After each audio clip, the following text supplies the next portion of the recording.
Hello, everyone. My name is Katie Greifeld. I'm a reporter with Bloomberg News and an anchor for Bloomberg Quick Take. Today, I'm thrilled to be joined by Mads Nipper. He is the group president and CEO of Ørsted to talk about the post-COP26 opportunities and challenges, the transition to renewable energy, and much more. Before we get started, a quick reminder to the audience, if you have any questions for Mads, please type them into the event chat and we'll try our best to get to them. Mads, it's great to have you here. Thank you for your time. I want to start with COP26. The headline coming out of the summit was that delegates failed to adopt a formal goal of keeping the global average temperature down. They did agree to pursue efforts to limit that. And about a month out from the summit, I'd love to hear your assessment of how it went. Yeah, thank you very much, Kate. And it's impossible not to be sort of a little bit sort of torn on what you think about COP26, because I think there are many things that many of us had hoped had been even more ambitious, to hope to be even closer to the 1.5 degree scenario. But I think somebody chose to say we kept it alive, and we did. So I'd say I certainly choose to be an optimist, and many good things did come out. We did see an upping of the national determined commitments. We did see a commitment to come back already next year with hopefully further upped ambitions. And we did also see that sort of the deforestation deal, specific focus on methane limitations, and not least for the first time of any COP, we did see that there was a talk about phasing down coal-fired power plant and ending sort of non-effective fossil fuel support. And that's important because that's a first time and hopefully the springboard for further acceleration.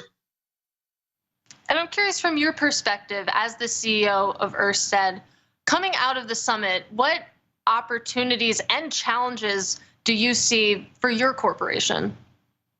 Yeah, I mean, it goes without saying that the transformation of the world's energy systems is at the very backbone of a decarbonization. I mean, production of and use of energy is over 70% of total global emissions. So fundamentally transforming the energy system to much more renewable energy is at the backbone of everything that needs to get done in the world to decarbonize. So from a company perspective, and our vision is a world that runs entirely on green energy, this is bound to be a hugely growing market, but also one where it's not simple to do, even though the technology is there and the capital is there. But despite that, there are many places in the world where we're struggling to move fast enough. But for a company like ours, I mean, it's a massive growth opportunity, both in offshore and onshore wind, in solar, but also one where we will try to continue to prove that it's possible to do things faster than many people think it is in terms of rolling out renewable energy. And Mads, like you said, huge growth opportunity that you see. I'm curious, when you look around the world, what regions do you see the most opportunity to accelerate that change? Yeah, the great news is that there's hardly any region in the world where there's not a growth potential. So Europe is the most advanced on renewables, and especially in offshore wind, which is the majority of what Ørsted does. But also, I mean, we were super happy to see how the US have picked up on further ambitions, and specifically in offshore, going from nothing to 30 gigawatts by 2030. And we're also seeing many Asian countries really mobilizing now, countries like Taiwan, Japan, Korea, Vietnam. So seeing a lot of opportunities in principle across all established regions of the world. I think the biggest challenge, Katie, is going to be how do we ensure that we do not leave some of the developing parts of the world, so for example, Africa, behind, because when we invest in renewable energy, it's typically sort of 20, 30-year time horizon. And if it's hard to have sort of political stability and sufficient safety around those investments, that is something where collaboration between politicians and international institutions and companies would be necessary. Well, Mads, the natural follow-up there is, has Ørsted made any investments in Africa? Not yet. No, not yet, because there's been plenty of work to do in the rest of the world. So we have not done that yet. This is something that could certainly get on our radar screen, and not least also because one thing is to decarbonize the world's energy system or the power system, so we get a lot more green power instead of coal-fired or gas-fired power. But the other thing is, we also need green molecules, so to speak. We need green fuels. And that is where parts of Africa, parts of Latin America, Middle East holds big potential for actually having cheap green energy that we can, through electrolysis, can turn into green fuels. And something that I always wonder in having discussions about the transition to renewable energy is who needs to lead that transition? And I realize it's going to be some combination, but do you think that drive needs to be led by governments or by businesses? Yeah, the way we see it, Katie, is that it's almost like an ambition loop, because there's no doubt that governments stepping up and increasing their ambitions on sheer renewables is a huge catalyst for change. But at the same time, we can also see now that especially large corporates, and not just people like us who actually develop renewable energy, but those who are huge consumers of renewable energy, they are pushing their governments to be more ambitious because they really want to decarbonize their corporations as well. So I don't think you can say who should start, but I can just say that the more we work together, both on ambition, on policy framework, and taking action, the more that the political world, the regulator world, and the corporate world can work together, the speedier we can be. Mm-hmm. And I mean, in that transition, there's always going to be holdouts, even if businesses and governments are working together. And if that's the case, I mean, I'm curious to hear your perspective on whether at a point our government mandates needed to drive that change and really drive that transition forward. That there's no doubt that the policy frameworks for rolling out renewable energy is potentially the single most critical element, because as I mentioned before, the technology is there. We don't need to invent new technologies. They largely exist. There's trillions of dollars ready to be plowed into investments. So really, I've also used the term, it's essentially a leadership challenge. Somebody needs to say, we will now make this happen. We will make the bold moves, and we will truly accelerate. Stop incentivizing fossil fuels, decommission coal-fired power plants, and dramatically increase ambitions behind renewable energy. That's such a strong sort of catalyst. But I think if you get into the more detailed but vital details, it is how do regulators make sufficient land and also seabed available and ensure that the consenting processes of being allowed to start to build, how do we speed that up? Because it may sound easy to build a large offshore wind farm of 1,000 megawatts, which we do pretty much all the time. But just getting that seabed in an affordable and sort of in a consented way typically takes years. And we simply need to speed that up pretty much all over the world. And in your experience, building those seabeds, I mean, which countries have been the easiest to work with? Where do you face the most opposition? No, it's hard to say in general whether there's opposition, but I can say that the more we build, the more people will be concerned, because in some countries, fishermen will obviously not be able to fish in an area where there's suddenly a wind farm. There can be people who have their holiday homes near the shore, so they don't particularly like to get sort of a large power cable into the backyard. There may be people who don't like the view to the wind farms, but most importantly, and that's where we need to work together as well, how do we ensure we don't endanger any species by building out wind either on land or at sea? But that's where we as an industry, we can also work together. Because we have already, in some places, we have established artificial reefs that actually did something positive for certain fish species rather than something negative. So even that challenge can be solved. And Mads, switching gears slightly, it did catch my eye that Ørsted is one of 7 companies globally to have its net zero commitment validated by the Science Based Targets Initiative. And to start, I mean, I'd love if you could just talk us through what that validation process look like, and also your perspective on why there's only 7 companies so far who have completed it. Yeah, thanks for bringing that up, Katie, because I think our major contribution as a corporation is obviously that we accelerate and build out renewable energy in the tens of thousands of megawatts, which is a big contributor to a greener world. But we also need to take our own medicine to decarbonize our operations. And we already, some time ago, we made the pledge that in scope 1 and 2, we would be carbon neutral by 2025. And we would be net zero, including our scope 3, so including our supply chain by 2040 or 10 years ahead of time. We think there are lots of companies in the world that have great storytelling. And actually, I think 70% of all large corporations now have net zero plans. But unfortunately, until recently, there has not been a common standard. And that's what Science Based Targets initiative had done. And I'll just encourage any corporate leader on this call to dive in and get working with science-based targets, because it's the only joint nomenclature we have which really is science-based. And we have shared over a long period of time our plans, our details, our ambitions with Science-Based Targets initiative. And what got us there, but also the reason why so few companies have it, is that in order to have your net zero plan approved, you can have a maximum of 10% of your total emissions being offsets. The rest needs to, the 90+% needs to be real reductions. And that is where we, with only 6 other companies, were able to prove that we actually had real plans to reduce and not just to offset. And tell me about, what you see as the value of having that validation. I mean, is that something that, you hope that investors will take notice of, something that governments will take notice of? What do you see as the benefit? Yeah, pretty much all of the above, Katie, because I think investors are clearly very, very focused on sustainability and ESG, which is fantastic, because in many cases, money still drives the world.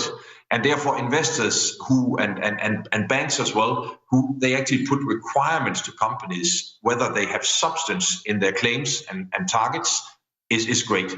But also regulators, there will be regulators who will demand that there are firm plans. And I think potentially most important, ultimately customers and consumers will demand it. So we already see now that there are sectors where customers are simply starting not to accept that these are heavy emitters, and that. So I think it's governments, it's organizations, it's investors, and ultimately customers and consumers. So I don't think there's any stakeholder group who is not going to care. If they don't already, then they will very soon. And Mads, we have about 7 minutes left, and I have to ask you about the wind in Europe, because I know that hit Ørsted's bottom line. It also caused a bit of a power crunch across Europe. You saw natural gas prices spike up pretty significantly, and some have argued that that's evidence that, renewable energy in some senses has failed to scale up efficiently and keep pace with some of those fossil fuels. And I know that's a perspective you don't agree with, and I'd love to dig into why. Yeah, that's right. No, I think those who say that we have not been fast enough in deploying renewables are right. But those who say because we have seen the European energy crunch this year with spiking energy prices, that's a proof that we should not have as much renewable energy. Nothing could be more wrong, because even though we've had lower winds, and that's right, even though over the years, wind is remarkably stable. So we have no concerns that winds are structurally changing. But the real underlying reason behind the power prices going so much up is gas. And the fact that we had a cold winter, because there has not been sufficient sort of flow of natural gas between the different parts of the world, in this case, particularly between Russia and Europe. And because we also have seen less rainfall, meaning that hydropower has also delivered this. Those are the main reasons. And as a matter of fact, if we build less renewables or don't keep even higher speed, we will continue to be very dependent on fossil fuels and natural gas imports, which can continue to drive spikes in prices and worse, even scarcity. So I actually think that what has happened in Europe this year has been a dear reminder that if anything, we need to speed up a lot more on deployment of renewable energy. And Mads, before our session started, you and I were talking about COVID and whether we would reach that post-COVID environment. But I want to look backwards a little bit at the past 18 months and this pandemic that we've all lived through. And I'm curious how that has played into this transition timeline, whether that's accelerated the transition to renewable energy in your view, or whether it's actually hindered it in some cases. No, I think there's clearly the actual practical dimensions of building out renewables have been made more difficult due to COVID. And I mean, we are constructing, and in Ørsted alone, we are constructing 2 major offshore wind farms in Taiwan and in the UK. We've been blessed to be able to keep the schedule, so we will now have built another 2 major utility-scale wind farms on time and on budget, so we're very happy about that. But there's been a lot of sacrifice for our staff and our partners who have had to be quarantined in hotels and really had to fight hard to stay on schedule. But I think whether it's COVID or whether it's the IPCC report or COP26, but I think during the COVID period, we have seen many countries really upping their game in terms of ambitions and therefore also creating the foundation for further acceleration. Again, US has accelerated. The new incoming German government just upped their ambitions, both on renewable power and offshore specifically. Holland did the same, almost doubling offshore capacity. And we are seeing also many corporates that have actually, just in the last 12 to 15 months, really upped their game in pushing for decarbonizing their operations. So actually, the last 2 years, I actually find have been quite encouraging rather than the opposite and the obvious challenges we have all fought sort of at a ground level with COVID. And so one of the interesting offshoots of the pandemic and then sort of the recovery, economies reopening, is that, at least in the US, you have this pretty amazing labor market going on. There's a lot of shortages. And we do have a great question from the audience. A member wants to know, how is the skills shortage of engineers affecting the supply chain for renewables? Yeah, it's very true that there's a tight labor market in many places, and I think we should be really happy about that, because I think 18 months ago many of us would have been gravely concerned that we would have incredibly high unemployment rates, and we're actually seeing the opposite in many cases. But clearly the renewables industry is one that is growing phenomenally, and probably we could likely create 10 to 20 million additional jobs just in renewable power over the next decade. So we are going to need many really real skilled people, and they're not easy to get, and that's also why, both to get the right people, but also to ensure that the transition we have to do becomes just for everybody. So we are actually, wherever we operate, we are working with the local labor markets in the US with a North American Building Trading Union, where we are committing to help retrain people, reskill people from the oil and gas industry and building industry to ensure that we can create the skills of the future as well. And this is a way where we can both make that transformation more just, whether it's in US, Taiwan, or other places, but it's also a way to ensure that we can actually in a few years get all the people with the right skills that we need. And Mas, we have another audience question related to your net zero commitment. This person wants to know, how does the industry balance the pressure to meet net zero targets on time and the need for more innovative solutions in the area of renewable energy? Yeah, I don't think there's a trade-off between the two, because as I mentioned, the getting to net zero can actually be done by many things. You can buy green power. That's one of the ways that's what we live from, that people are buying green power. But you can also, like we've done, you can actually work with your supplier base, because we buy a lot of steel. As a matter of fact, our supply chain base is approximately 50% of our supply chain emissions are from steel. So we are founding member of the First Movers Coalition and the Steel Zero initiative, because we want to work with the steel industry to decarbonize. That may be another business opportunity for us, so to scale green power further. But it's also a great way to create an ecosystem where, through doing that, we can also be a great buyer of those green steel products. So I actually think many of the difficult solutions between getting to net zero and having more innovative solutions is not so much in technology.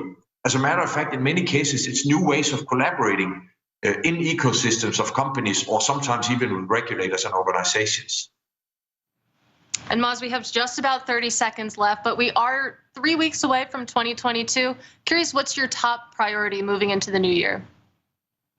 My top priority is to ensure that we keep full speed on proving to the world that rollout renewable energy can happen faster than we think. And then a next layer to that is going to be not just renewable power, but create renewable hydrogen and green fuels that can help decarbonize some of the hard-to-abate sectors. That's what we do. Mads, that is all the time we have for today. Thank you so much for joining us today and being a part of the Bloomberg Sustainable Business Focus on Finance.